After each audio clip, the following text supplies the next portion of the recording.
Alhaji Idris Jere, Acting Comptroller General of Nigeria Immigration Service, has called for strategic investment during and after retirement from active service to ensure better future.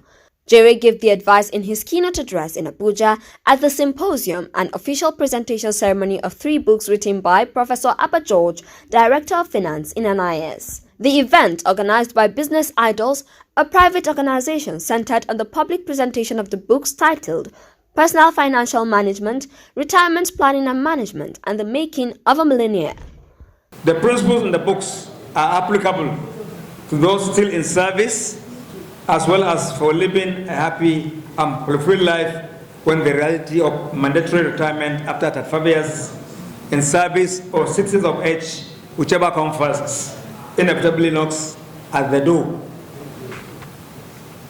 As an erudite scholar with a great deal of mastery and experience in public service, Professor Abba has attempted to propose very compelling solutions to the rather perennial pension quagmire that had bedeviled Nigeria. Speaking, Mr. Matthew Opalua, the Atta of Igala Nation, commended George for the initiative to publish the books, saying such is apt and key to tackling issues about retirement from active service. Opalua, represented by Dr. Emmanuel Onucheyo, said that the efforts required in writing a book could not be quantified. Now you have somebody who is generating books. In fact, this morning, when I was going through the list of his books, I now saw that he also wrote a history of his people.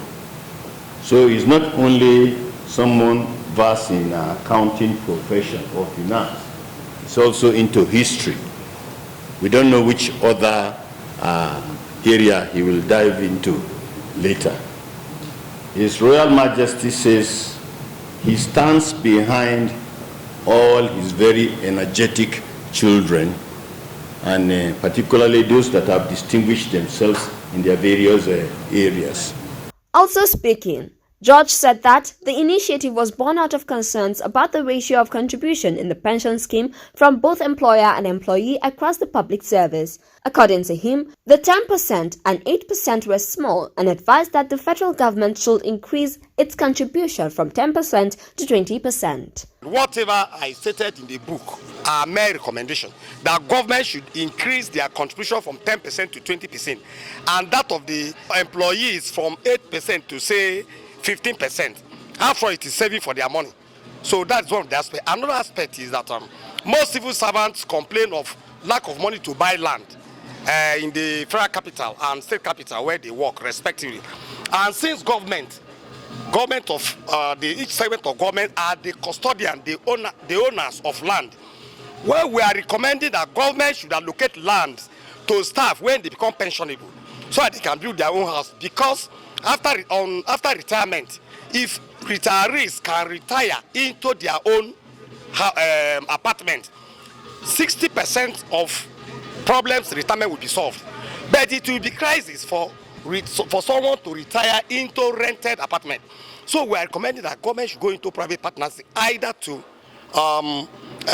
build low-cost estates and be given to retirees. Meanwhile, Professor Matthew Abula of the Department of Economics, Kogi State University, said that issues about settlement of civil servants during and after service required more to be done to achieve targets. This problem has been at the heart of every government, as far as I know.